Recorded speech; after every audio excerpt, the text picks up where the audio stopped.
আমার পাশে ইমাম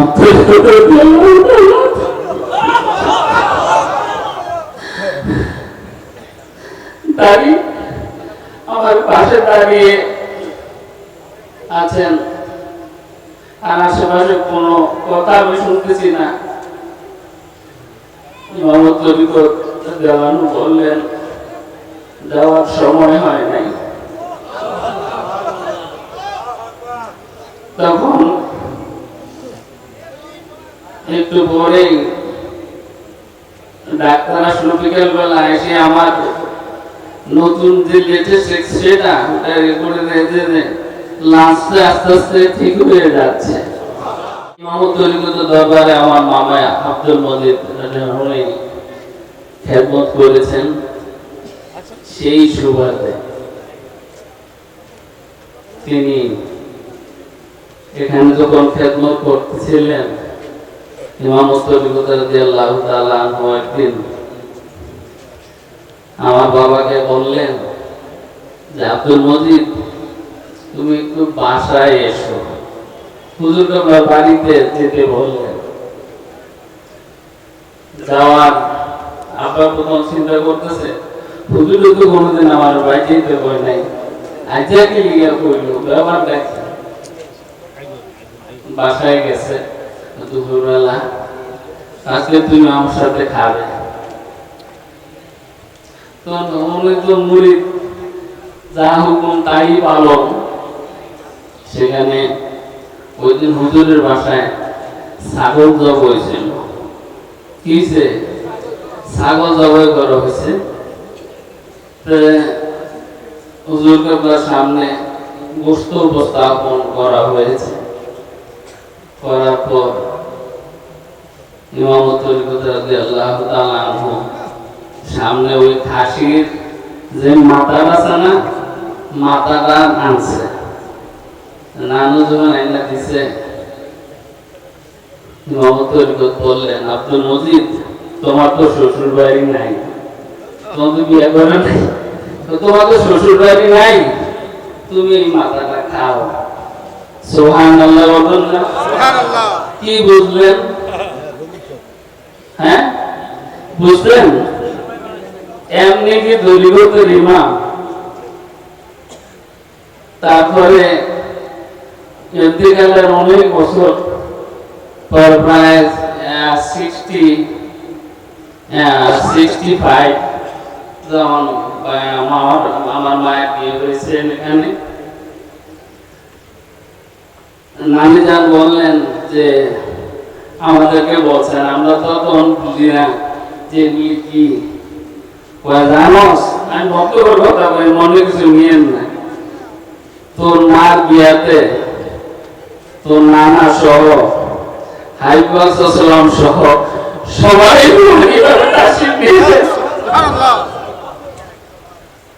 আর সেই দরবার এখন কি অরাধকতা, যেখানে প্রস্ফুটিত হতো ফুল, সুগন্ধ ছড়াতো, সেখানে অন্ধকার আচ্ছন্ন।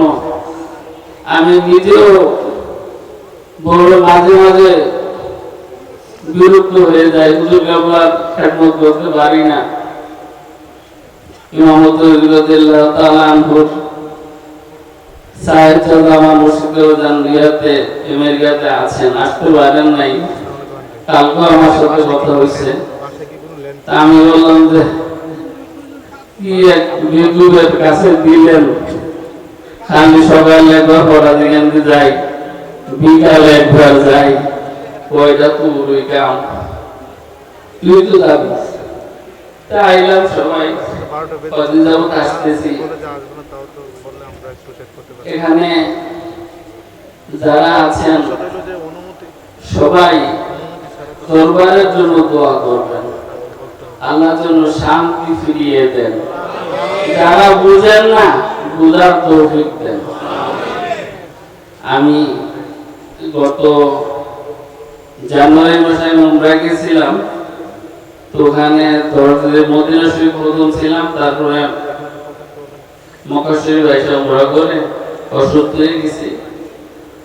ঢাকায় আসলাম, আসার পরে আপনারা তো সবাই জানেন ফেসবুকে দাদা শেয়ার ছিল, লিঙ্ক ছিল, সবাই দেখছেন। আমি অনেক অসুস্থ ছিলাম, আমার লাঞ্চের ব্লাডারটা একবারে পলিথিনের মতো সাদা। আমি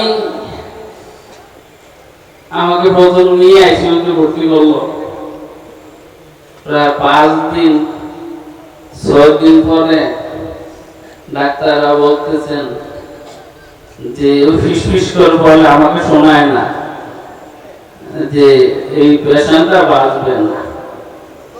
আর মাত্র 5 বার, অর্থাৎ 95 নাই, 5 বার আছে।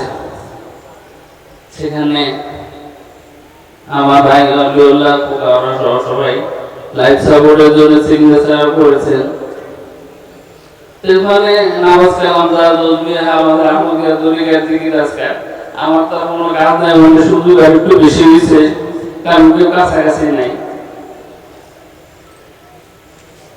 ডাক্তাররা করে আমাকে এনপিআই করার জন্য, চিকিৎসা করার জন্য নেওয়ার মতো সে অবস্থা না দিয়ে নাকের থেকে এটা খুললে শেষ, এই অবস্থা। আমি যখন আমার অবস্থা শুনছি, ডাক্তাররা বলেছেন বলার পরে আমার সালিম সাহেব আমরা সবাই ফুললি রেডি যে আমি আর থাকছি না, এরকম একটা অবস্থা। আমি হসপিটালে যেদিন শেষ, যে আর বোধহয় কিছুক্ষণ পরে লাশ বেরোবে, এই অবস্থা। তখন দোয়া দুরূদ করতেছি, মাহমুদ অভিজ্ঞতা দিয়ে লোকে স্মরণ করতেছি, আমাদের মুর্শিদদের কথা সবাই কামনা করতেছি। এছাড়া তো কোনো রাস্তা নেই। আমার ডান পাশে যে লোকটা সে মারা গেছে, আর বাম পাশের লোকটা মারা গেছে। তেমন সময় আমার একটু ভয় হচ্ছে। তখন আমি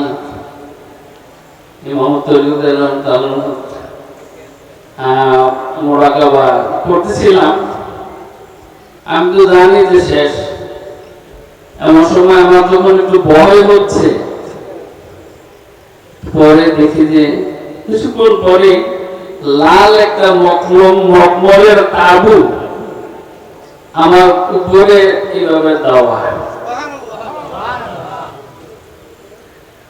আমি তো তাবু দেখার পরে আশেপাশে যে নাচরা বসি করতেছে, লোক মারা গেছে, সেই তখন বুঝাইতেছে, মানে বুঝতেছি যে এই কারণে বোধ আল্লাহর পক্ষ থেকে একটা সাহায্য। পরক্ষণে এর ভিতরে আমার পাশে ইমাম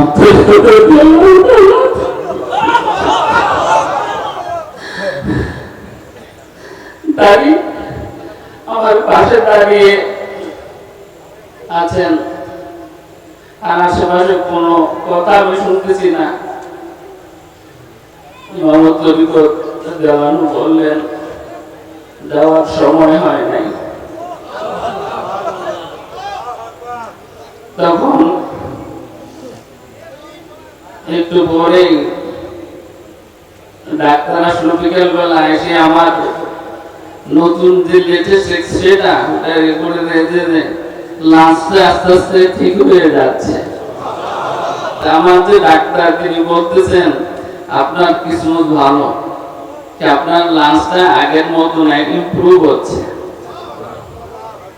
একদিন থেকে 2 দিন পরে আমাকে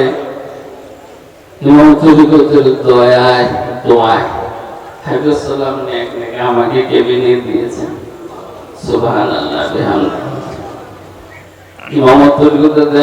আমরা শুনছি না ব্রাহ্মণবাড়িয়ার কাকে যেন হায়াতের একটা অংশ তিনি দান করেছিলেন, জানেন তো? শুনছেন না? যারা ব্রাহ্মণবাড়িয়া দাদা হুজুর এলাকায় ওনারা জানেন। আমি যে আজকে এখানে দাঁড়িয়েছি, বিশাল দয়া, বিশাল দয়া। আমি তো থাকার কথা না।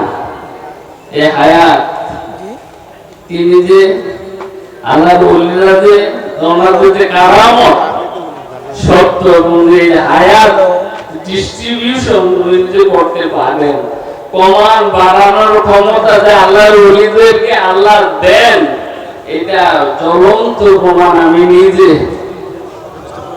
সেই দরবারে আপনারা আসছেন, আপনারা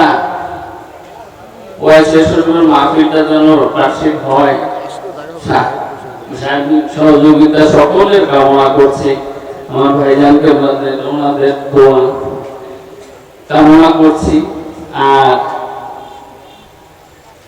ভুল বুঝে যারা তাড়িত হচ্ছে তাদেরকে আল্লাহ সঠিক সমল দান করুক। এই মাহফিল দারদের চেষ্টা আমার মুর্শিদ কিবলার, বর্তমান মুর্শিদ কিবলার দোয়া, আমাদের এই আসনের এমপি মহোদয় ডক্টর জালালউদ্দিন সাহেব, উপজেলা প্রশাসন, থানা প্রশাসন, স্থানীয় সকলের প্রতি আমার ধন্যবাদ। ধন্যবাদ আমার সবাইকে মোবারকবাদ জানাচ্ছি। আপনারা যারা আসছেন, আপনাদের জন্য দোয়া তো আমি করে লাভ নেই, আপনারা আমার জন্য দোয়া করবেন। ভাইজানদের কাছে দোয়া চাই, যারা মঞ্চে আছেন আমার জন্য দোয়া করবেন। আমি আপনাদের গোলামি করতে চাই, গোলামি করতে চাই। সমস্ত আউলিয়া কেরাম এখানে আছেন, সেই দৃষ্টি আমরা যেন আল্লাহ আমাদেরকে আল্লাহ যেন ইমামত তরিকতে আল্লাহ তাআলার ওসিলায় জান্নাতুল বাকির আমার মুর্শিদ কিবলার ওসিলায় তিনি 1991 সালে আমাকে বললেন, আরে তোর তো অনেক কাম, নতুন মানুষ না, তোর কিন্তু অনেক কাম। তা আমরা তো বাচ্চা মানুষ, তোর মাত্র কামের ফাঁস করছে, কি কাম তাও তো বুঝি না। এখন আমি আবার নতুন জীবন পেয়ে দেখতেছি কি কাজ। আমরা তো নিরুৎসাহিত হয়ে গেছি, মাহফিল করতে পারবো না। চেষ্টার কোনো ত্রুটি হয় নাই, অর্থের, আর্থিক, মানসিক সহ কোনো চেষ্টা বাকি নেই। আমি আপনাদের গোলাম হিসাবে এখানে আসছি। সবাই আমার জন্য দোয়া করেছেন, সেই জন্য আমি কৃতজ্ঞ। আমার মুর্শিদ কিবলার খাস দোয়া কামনা করে আপনাদের কাছ থেকে আমি বিদায় নিচ্ছি। আসসালামু আলাইকুম ওয়া রাহমাতুল্লাহি ওয়া বারাকাতুহু।